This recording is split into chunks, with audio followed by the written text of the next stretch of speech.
Amin Rabbi fil lana wa liwalidina amin. Kita ulang lagi ayat 37 sama 38. Saya bacain dulu, perhatikan panjang pendeknya sambil ingat yang kemarin.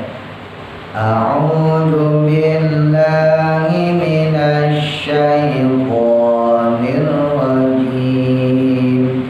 Wa hanya panjang, mat asli fathah berdiri.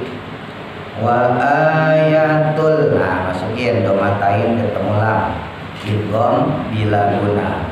Wa ayatul lahumul lail. Kalau diberhentiin maka menjadi mat lain.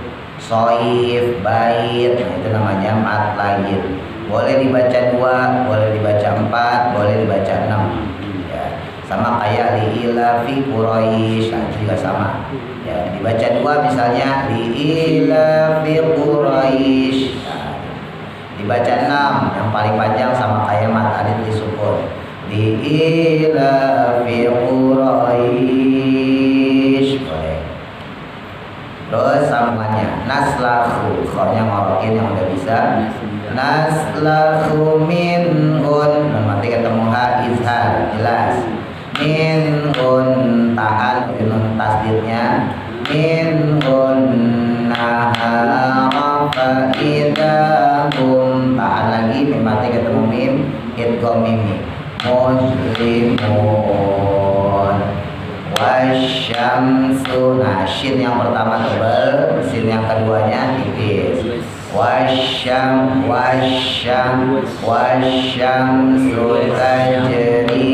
tajri panjang masobi 2 rokan. Tajri limustaqarril lahannya matobi cuma 2 rokan, jangan panjang-panjang ya, jangan kayak kemarin, jangan itu kepanjangan. Taqarrillah, nah, segitu aja. Dalika pantul qorolah sugro. Dalika taqdirul azizil zai azizi, ujung lidah taruh bawah antara gusi sama gigi bawah. Azizil alim. Saya dulu. A'udzu billahi minasy syaithanir rajim. Kenapa? 1 2 3. A'udzu billahi minasy syaithanir rajim. Ya, tema ketokan ya. Kalau ketokannya kecepatan berarti nggak pas ya. Kalau kelambatan juga berarti nggak pas. Wa ayatul lahumul lail. Kenapa? 1 2 3. Wa ayatul lahumul lail. Nah, jangan digentak, jangan lail. Quraisy nggak boleh digentak, biasa aja. Ya, biasa aja. Wa ayatul lahumul lail. Jadi enggak lail itu gentak namanya. Ya, jangan digentak. Wa ayatul lahumul lail. Kenapa? 1 2 3. Wa ayatul lahumul lail.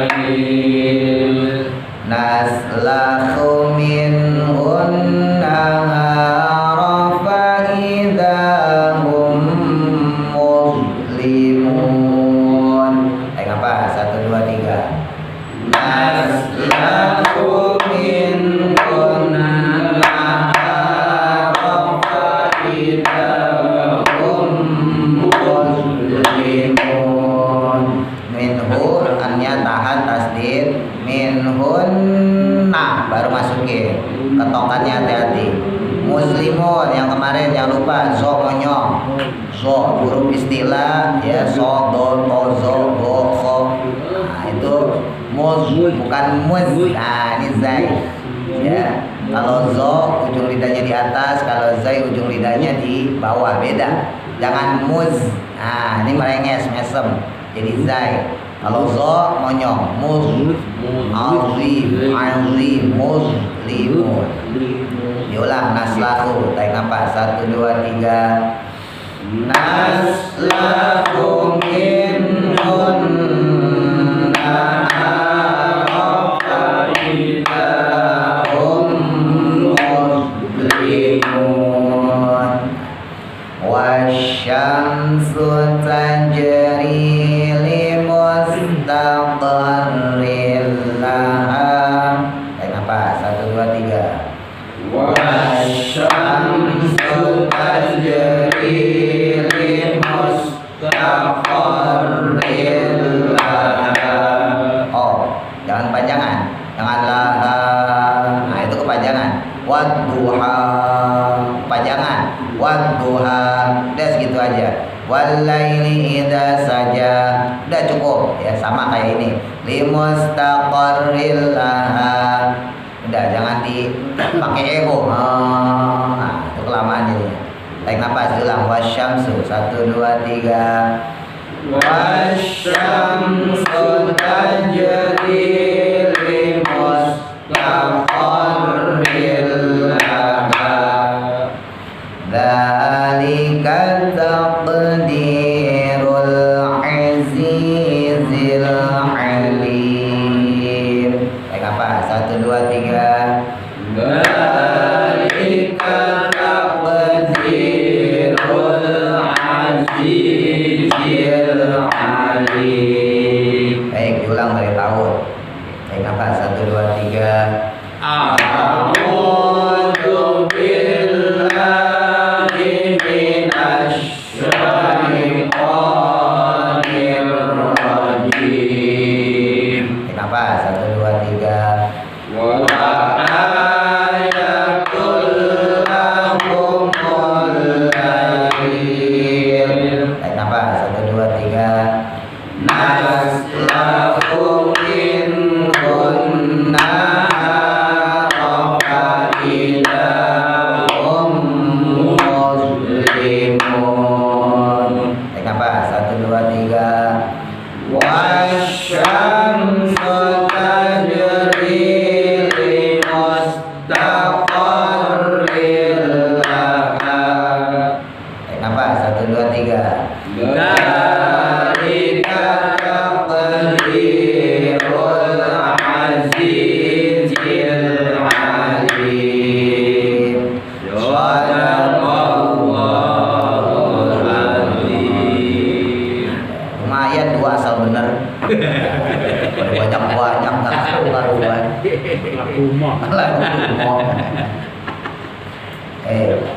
Lanjutannya halaman 12 baris keempat.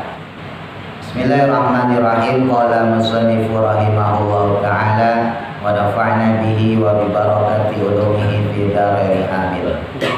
Masih menceritakan tentang kisah penduduk Gunung Qaf. Ya, penduduk goib nggak kelihatan, Pak. Jadi manusia tapi kagak kelihatan. Yang ditemui sama Nabi pada peristiwa Isra Mi'raj. Nah, ini kan kemarin terjadi diskusi ya. Kamu sama gak sih kayak kami, kata Nabi. Oh sama ya Rasul. Ya, kita juga makan, kita juga minum, sama. Kita juga punya sawah, kita juga punya hewan ternak, punya rumah.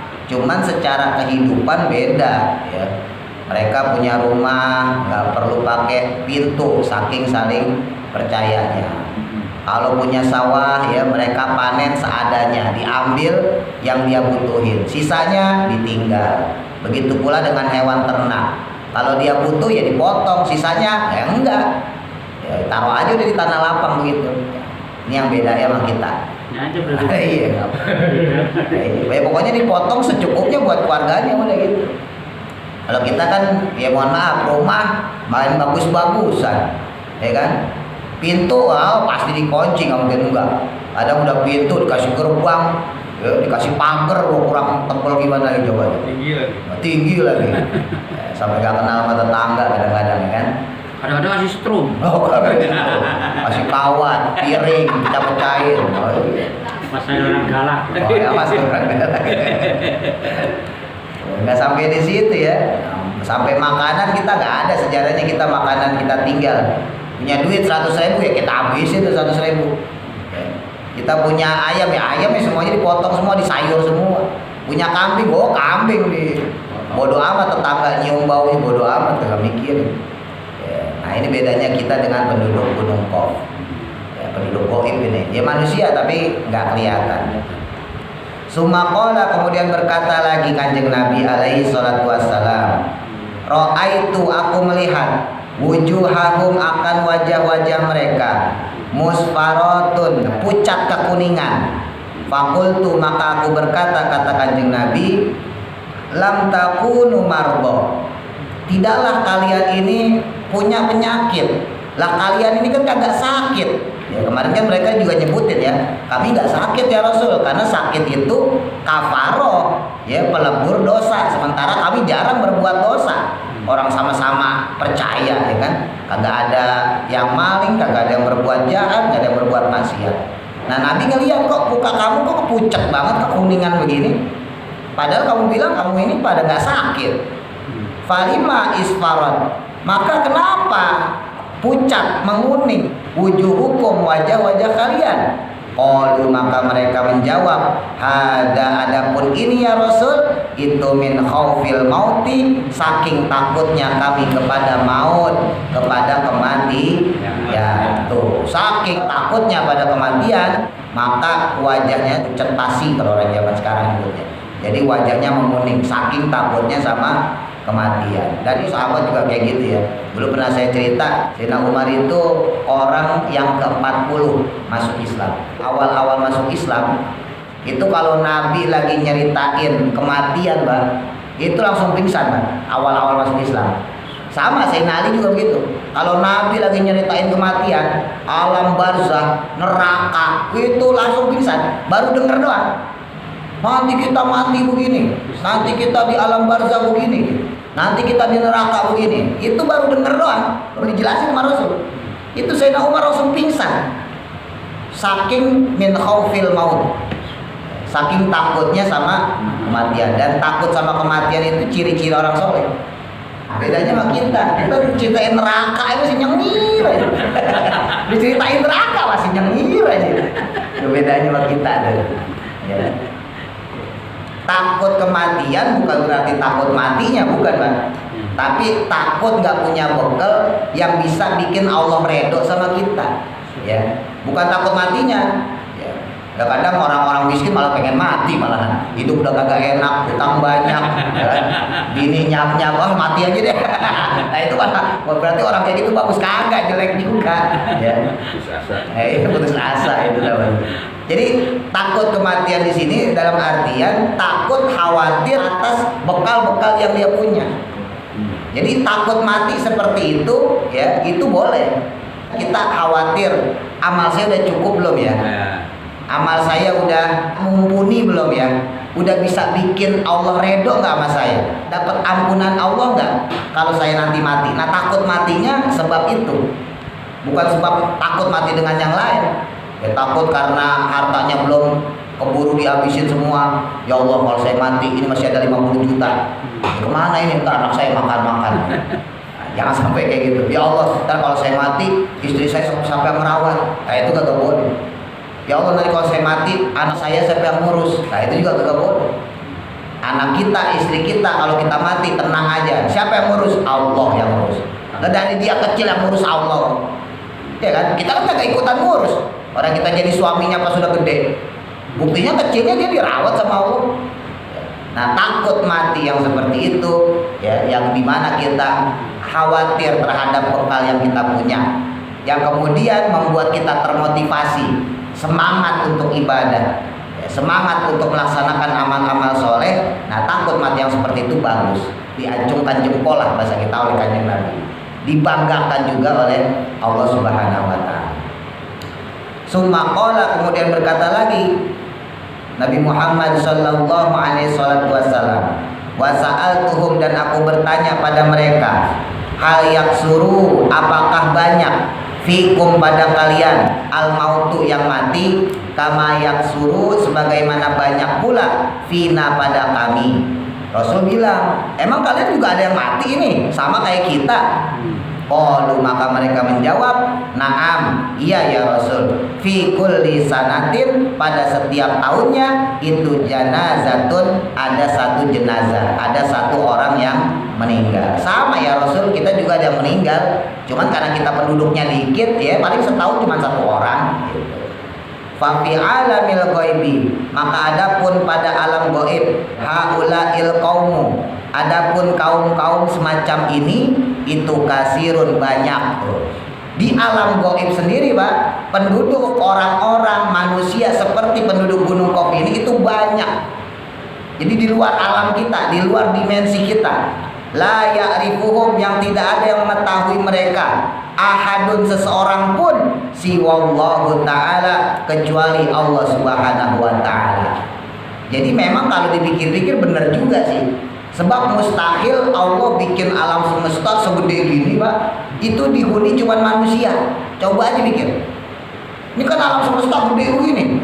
Kalau kita bicara planet, ya, kalau kita dulu belajar fisika, antropologi misalnya gitu, kita belajar astronomi, itu kan planet aja ada 12 kalau nggak salah.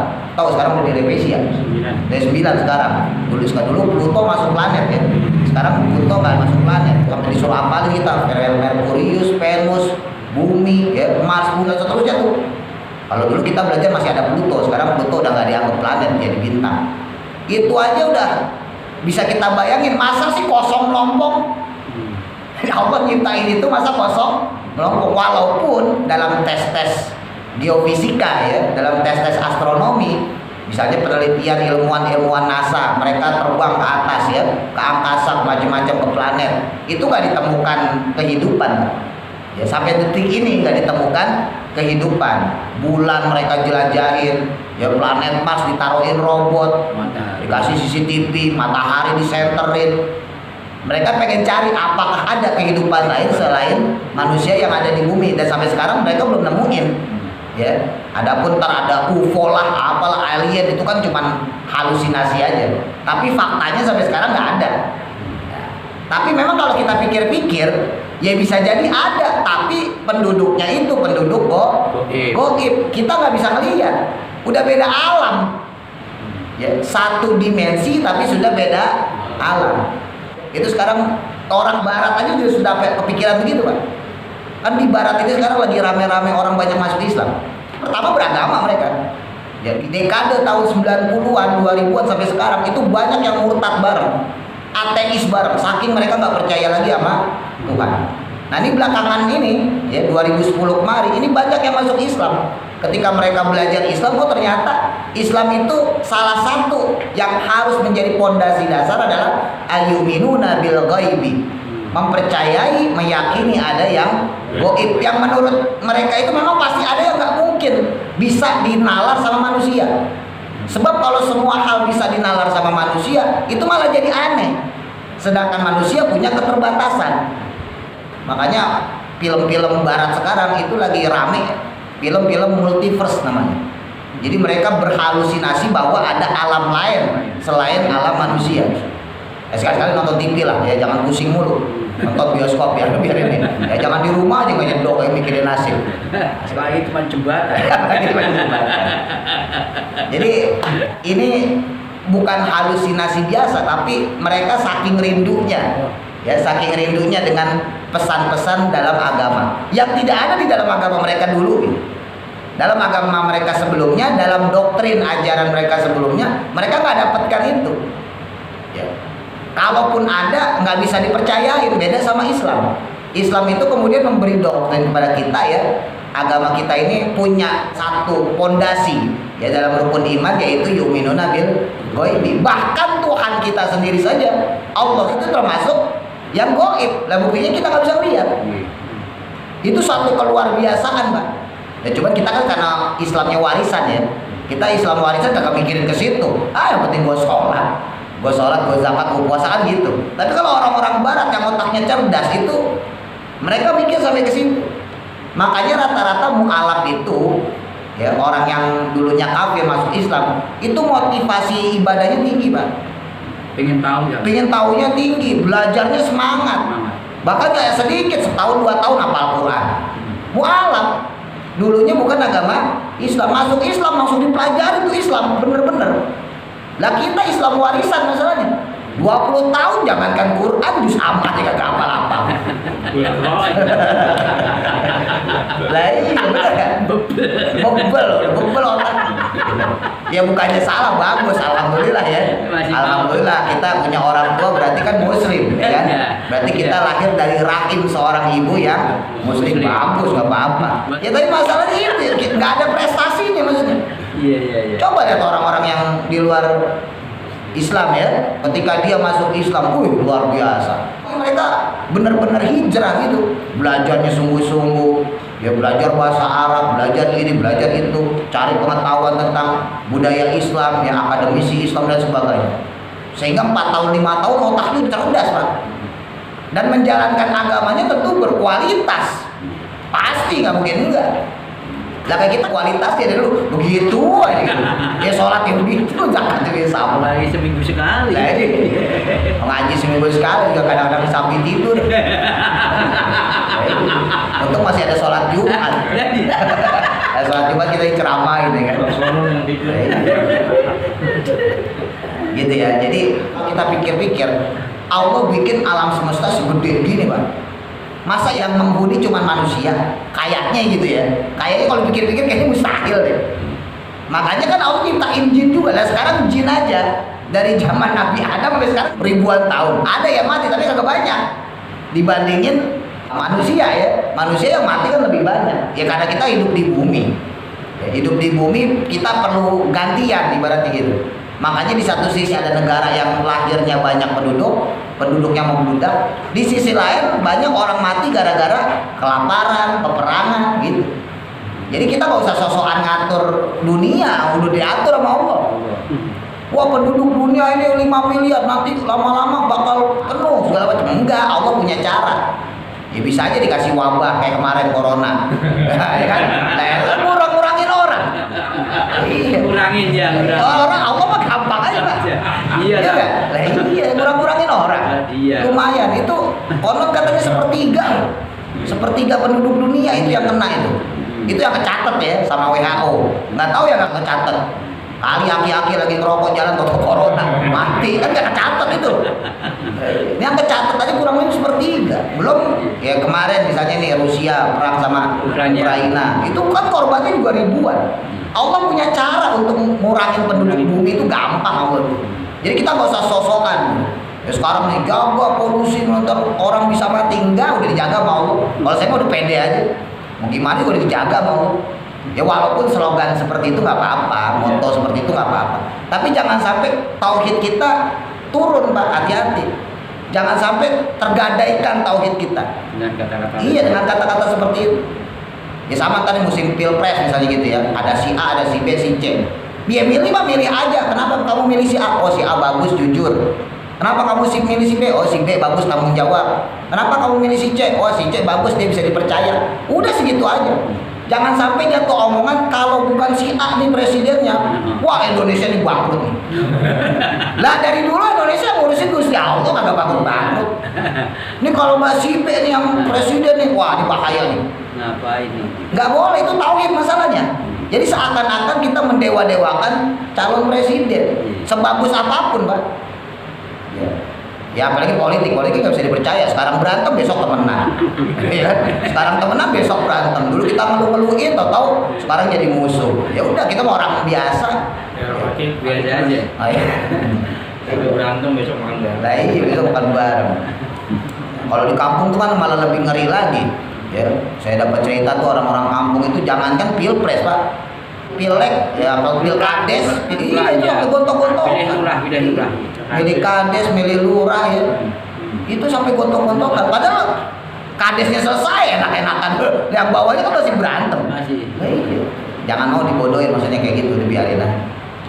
Wa fi tafsir Syaihi dan pada kitab tafsir Asy-Syaikh, maksudnya Syekh Al-Wahidi, anna fi alamil ghaibi, bahwa sesungguhnya pada alam gaib itu sama juga ada langitnya, wa ardon dan juga bumi, tanah, wa jibalan dan juga gunung-gunung, wa biharon dan juga lautan, wa arsyan dan juga arsy, wa kursian dan juga kursi Allah, maksudnya arsy Allah, wa syamsan dan juga ada mataharinya, wa qamaron dan juga ada bulannya, wa juman dan juga ada bintang-bintangnya, wa hadzal alamu, dan adapun alam ini inda alamil ghaibi, dibandingkan dengan alam gaib, maksudnya alam kita nih yang kita sekarang huni, kalau dibandingin sama alam gaib itu kal kitrati, seperti setetes air minal bahri yang ada pada lautan. Jadi ibaratnya gitu. Kalau menurut Imam Al-Wahidi dalam kitab tafsirnya, kita nih alam kita gak ada apa-apanya, karena di alam gaib itu jauh lebih luas. Nah makanya kita disuruh percaya sama alam gaib. Nah sekarang malaikat Pak, lah malaikat kan segede-gede guduk gitu. Lah malaikat itu paling kecil, sayapnya doang aja minal masyriq ilal maghrib, dari timur ke barat. Itu sayapnya doang. Itu malaikat, kita nggak bisa bayangin. Malaikat segitu banyaknya kumpul kalau cuman alam ini doang. Makanya malaikat Jibril saja ketika datang pada Rasulullah ngebentukin dirinya sebagai manusia karena saking kagak muat ini. Lah bayangin kalau malaikat Jibril bentuknya Asli. bentuk asli. Lah sama malaikat maut, malaikat Israel juga begitu Pak. Jangan khawatir makanya. Malaikat Israel nanti datang pada kita ya bentuknya bentuk manusia. Kalau soleh ya bentuknya juga cakep gitu ya. Assalamualaikum, wahai jamaah ahli ikhlas. Siap-siap, saya mau ngambil nyawa kamu nih. Oke. Ya begitu pula kalau dia ya nauzubillah ya. Kalau misalnya kita punya keburukan, kita punya kejelekan, nanti malaikat Israel juga datang pada kita dengan bentuk yang buruk, dengan buruk rupa maksudnya. Kama ru'ya, sebagaimana diriwayatkan, anna wahidan, bahwa sesungguhnya ada seseorang mata yang mati. Ada seseorang waktu di zaman Nabi yang meninggal. Wasola, kemudian mensolatkanlah an-nabiyyu, kanjeng Nabi Muhammad sallallahu alaihi wasallam, ala janazatihi, atas jenazah tersebut. Nabi kemudian menyolati jenazah tersebut. Wadahaba, dan kemudian pergi bi janazatihi, dengan bersama jenazah tadi, ila qabrihi, kepada kuburannya. Wadufina, dan kemudian dikuburkanlah si jenazah tadi. Faraji'a, maka kemudian Nabi kembali ila baitihi, kepada rumahnya. Lalu setelah selesai ngubur, Nabi kembali ke rumah. Nah, faqomat, di depan rumah itu berdirilah ya menyambut Aisyah tuh, yaitu Sayyidah Aisyah radhiyallahu taala anha. Berarti ini kejadiannya di Madinah. Karena kalau di Mekah masih ada Siti Khadijah ya. Siti Khadijah wafat, Rasul hijrah ke Madinah, kemudian nikah dengan Siti Saudah ya, terus kemudian baru nikah dengan Sayyidah Aisyah. Berarti ini kejadian di Madinah ya. Rasulullah pulang dari nguburin jenazah disambut kalau bahasa kita sama Sayyidah Aisyah. Ya ini bagusnya istri begitu nih, istri Nabi beda sama kita. Ya kita mah pulang rumah bodo amat, ini di mana? Ya Apalagi nggak bawa apa-apa. apalagi nggak bawa apa-apa. Wa masat, dan kemudian memeganglah biadiha, ya dengan tangannya tadi, imamatan Nabi, yaitu imamahnya Nabi, sorbannya Nabi. Lalu Sayyidah Aisyah nih mendekati Nabi, terus kemudian memegang imamahnya, memegang sorbannya. Ya ibarat orang baru pulang diambilin gitu bahasa kita. Ya dibukain pecinya, diambilin sorbannya. Kan kalau orang bener begitu istri kan, bukan marah-marah nyap-nyap. Nah, kalau jam sekarang enggak. Lakinya pulang nyap-nyap duluan. Bawa duit enggak? Bawa duit enggak?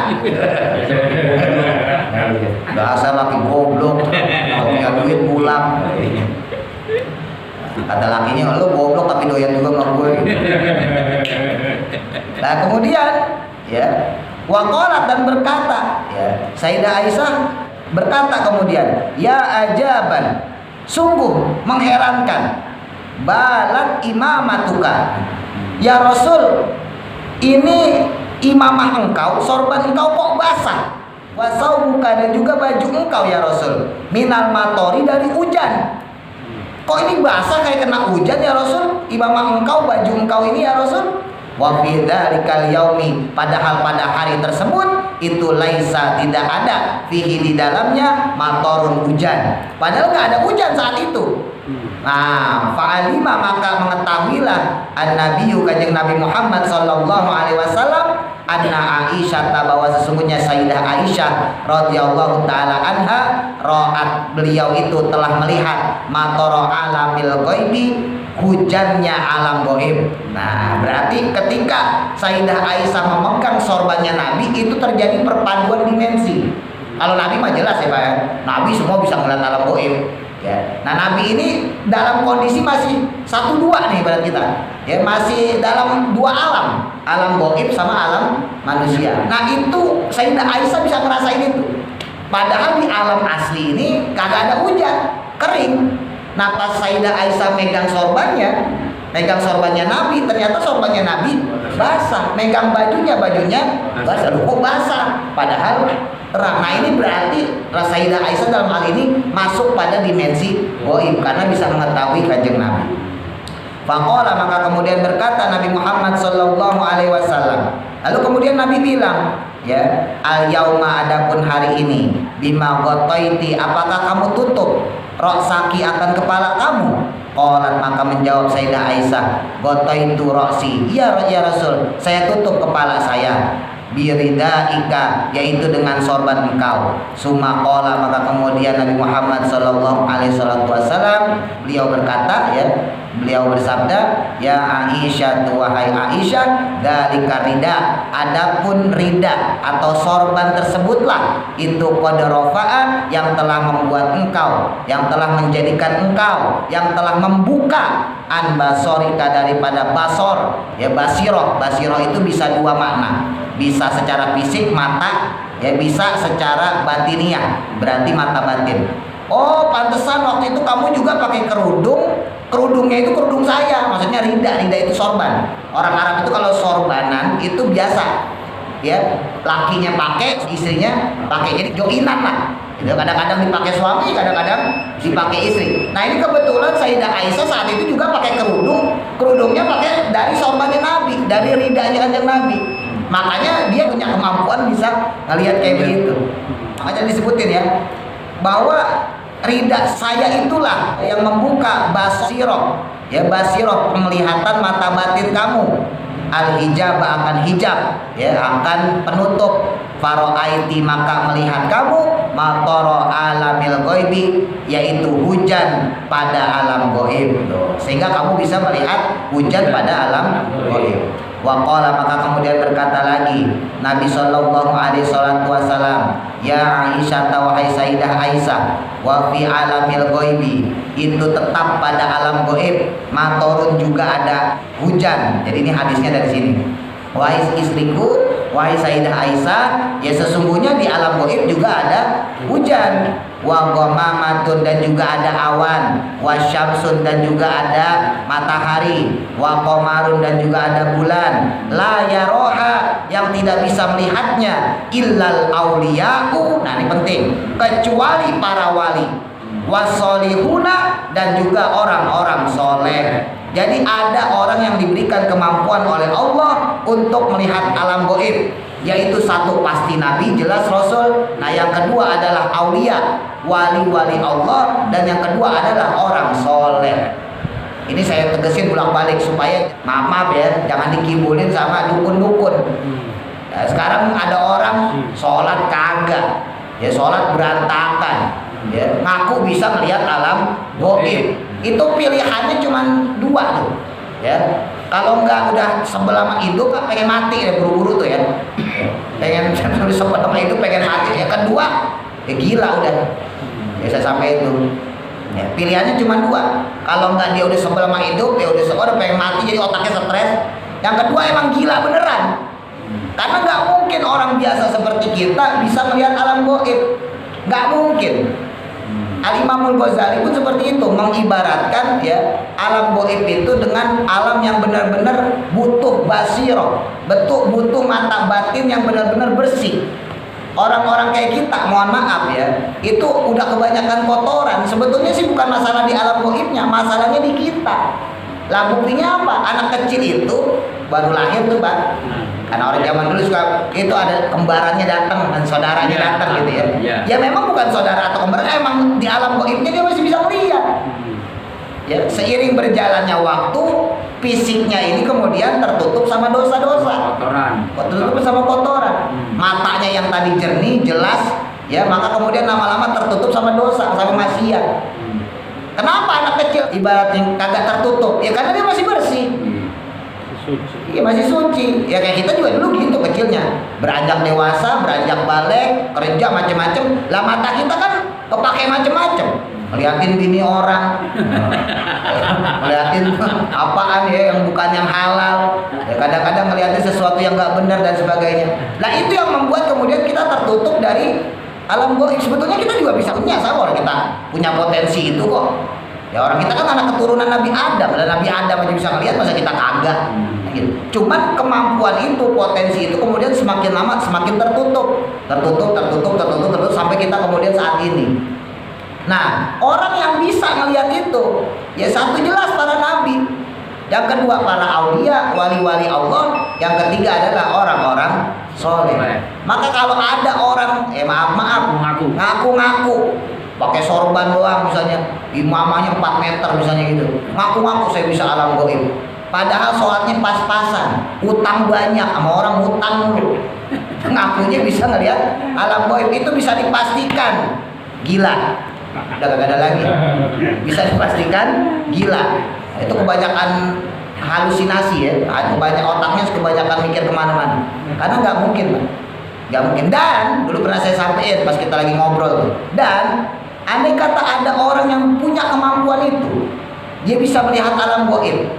Ya, Al-Imamul Ghazali mengatakan bahwa orang tersebut pasti akan punya rambu-rambu khusus untuk nggak mengeluarkan kemampuannya, untuk mengatakan kemampuannya. Misal, saya beri contoh nih. Misalnya ada orang ya yang rumahnya ada jinnya, jin kafir yang suka ganggu. Misalnya Mas Gianto lah gitu ya. Kebetulan saya main nih ke rumah Mas Gianto nih. Orang yang bisa melihat nggak bakal ngomong. Kenapa? Karena bakal timbul fitnah, bakal timbul was-was. Andai kata saya ngomong, Mas Gianto, ini ada jin Mas Gianto, bahaya nih. Itu dia bakal jadi was-was. Kan begitu. Makanya nggak boleh ngomong.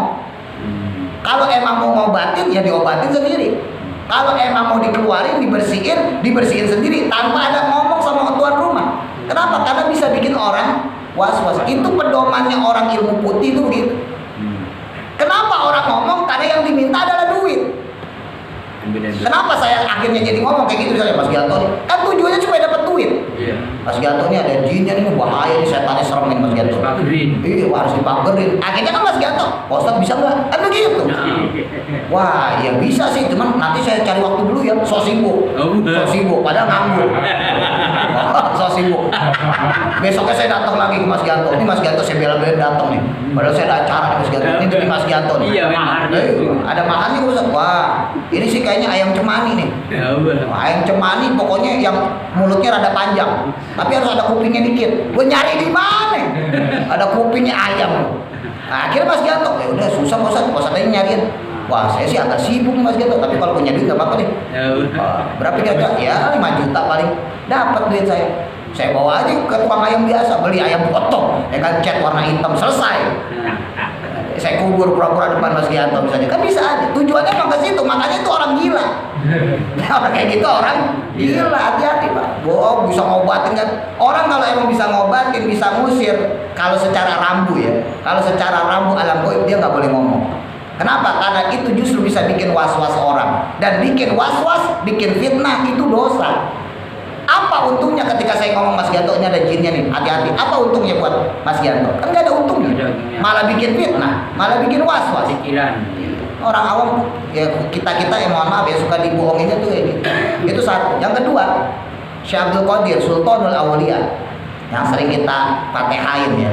Beliau aja ngomong, orang kalau dia itu seorang wali, dia seorang soleh, ketika dia nanti ditampakkan alam gaibnya, ini peristiwa karena Syekh Abdul Qadir ya, Sultanul Aulia, itu dia bilang dalam perjalanan proses ritualnya beliau, itu beliau bilang, orang kalau sampai dipertontonkan alam gaib, sebetulnya seharusnya malu. Kenapa harus malu kata Syekh Abdul Qadir? Karena seharusnya seorang itu bisa beriman pada Allah tanpa harus ditampakkan yang goib-goib. Dengan adanya secara fisik aja sebetulnya udah cukup buat kita beriman percaya pada Allah. Justru kalau menurut Syekh Abdul Qadir, ketika ada orang ditampakkan alam goib, berarti kan kurang cukup bukti kehebatan Allah, gitu. Berarti kan kurang cukup bukti kekuasaan Allah. Berarti kan kurang cukup apa-apa yang diberikan oleh Allah kepada dia, sehingga dia harus ditambahin lagi bahwa bukti Allah itu ada adalah dengan membuka matanya terhadap alam goib. Ini kalau menurut para wali ini suatu kemunduran. Makanya Al-Imam Abu Yazid Al-Bustami ketika dalam basirohnya dia bisa melihat alam goib, Pak, apa yang dia lakukan? Apa dia senang punya karomah seperti itu? Enggak, dia nangis. Dia nangis. Ya Allah, untuk percaya saja kepada Engkau, kenapa Engkau tampakin ini? Jadi dia sendiri kan gak mau. Saya sudah percaya pada Engkau ya Allah. Saya sudah merasa kehebatan Engkau. Saya sudah yakin dengan kekuasaan Engkau. Engkau nggak perlu ngasih tahu alam gaib. Saya sudah percaya. Karena kan untuk menunjukkan sesuatu yang lebih biasanya itu orang nggak percaya, Pak. Betul nggak? Ini Bapak misalnya percaya saya Ustadz, saya nggak perlu nunjukin kelebihan saya, kan begitu. Tapi ketika Bapak nggak percaya sama saya buktiin gitu. Nih mana kitab kamu saya bacain, main ke rumah saya kitab berjejer, kan begitu. Saya nggak perlu buktiin itu, orang Bapak udah percaya sama saya. Paham maksudnya? Nah seakan-akan orang yang ditampakkan alam gaib menurut para waliullah berarti mereka yang imannya sebetulnya masih kurang. Lah lucunya kita yang awam malah pengen ngelihat yang gaib, sampai dicari. Beli cincin lah, beli ini, beli goblok. Apa nggak cukup kehebatan Allah yang kita lihat? Apa nggak cukup kekuasaan Allah yang kita lihat? Apa nggak cukup tanda-tanda kebesaran yang Allah yang berikan kepada kita? Kan cukup banget, lebih dari cukup. Untuk masalah ya kita makrifat ya, mengingat Allah Subhanahu wa taala, mengetahui Allah Subhanahu wa taala. Wa qauluhu ta'ala, dan adapun firman Allah taala, wa mimma la ya'lamun. Nah, ini ayat yang sebelumnya kemarin tuh. Subhanalladzi khalaqal azwaja kullaha mimma tulitul ardu wa min anfusihim wa mimma la ya'lamun. Ayat sebelumnya tuh ya. Nah, makanya di sini ditafsirkan dari lafaz-lafaz mimma, perkara-perkara la ya'lamuna yang mereka tidak mengetahui, itu isyaratun, jadi isyarah, jadi keterangan ila hadhil madhkurati, akan apa-apa yang telah disampaikan. Artinya sesuatu yang kita tahu kalau dibandingkan dengan sesuatu yang kita tidak tahu, la ya'lamun, itu bandingannya seperti setetes dibandingkan dengan lautan. Jadi lebih banyak yang kita tidak tahu daripada apa yang kita tahu. Lanjutannya wa ayatul lahumul lailu yang tadi kita baca, insyaallah pekan selanjutnya. Wallahu a'lam, mudah-mudahan manfaat. Al-Fatihah.